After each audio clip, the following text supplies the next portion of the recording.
মহাপ্লাবনের পর পৃথিবীতে জীবন।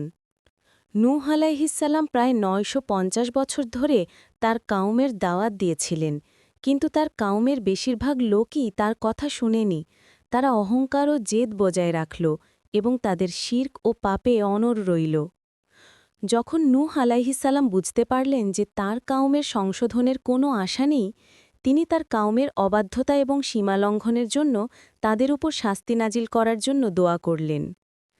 আল্লাহ তাআলা নূহ আলাইহিসসালামের দোয়া কবুল করলেন এবং তাকে একটি বিশাল নৌকা বা জাহাজ তৈরি করার নির্দেশ দিলেন।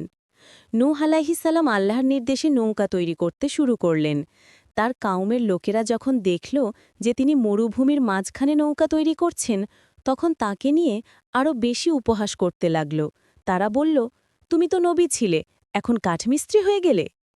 নৌকা তৈরি হয়ে গেলে আল্লাহ তাআলা নূহ আলাইহিসসালামকে নির্দেশ দিলেন যে তিনি যেন প্রত্যেক প্রজাতির প্রাণী থেকে এক জোড়া, অর্থাৎ একটি পুরুষ ও একটি স্ত্রী নৌকায় তুলে নেন, এবং তার পরিবারও যারা তার উপর ঈমান এনেছিল তাদেরকেও নৌকায় তুলে নিতে বললেন। খুব কম সংখ্যক লোকই নূহ আলাইহিসসালামের উপর ঈমান এনেছিল।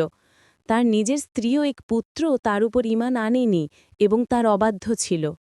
যখন সবাই নৌকায় আরোহণ করল, তখন আল্লাহর নির্দেশ অনুযায়ী আকাশ থেকে মুষলধারে বৃষ্টি শুরু হল এবং পৃথিবী থেকে প্রবল বেগে পানি উথলে উঠতে লাগল। অল্প সময়ের মধ্যেই পুরো পৃথিবী পানিতে ডুবে যেতে শুরু করল। এমন ভয়াবহ প্লাবন এর আগে কক্ষণই দেখা যায়নি।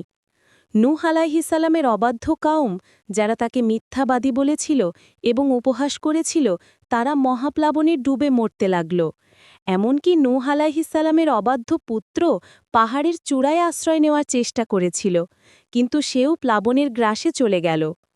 কুরআন ও হাদিসের বর্ণনা অনুযায়ী এই প্লাবন এত ভয়াবহ ছিল যে পৃথিবীর সব কিছু ডুবে গিয়েছিল, এমনকি পাহাড়ের চূড়াও। একমাত্র নূহ আলাইহিসসালাম এবং তার আরোহীরা আল্লাহর রহমতে রক্ষা পেয়েছিল। অনেক দিন পর যখন আল্লাহর নির্দেশ হল, তখন বৃষ্টি থেমে গেল এবং পৃথিবী থেকে পানি সরে যেতে লাগল। নৌকাটি জুদি পর্বতের উপর গিয়ে থামল। মহাপ্লাবনের পর নূহ আলাইহিসসালাম এবং তার সাথে যারা ছিল, তারা নতুন করে পৃথিবীতে জীবন শুরু করল।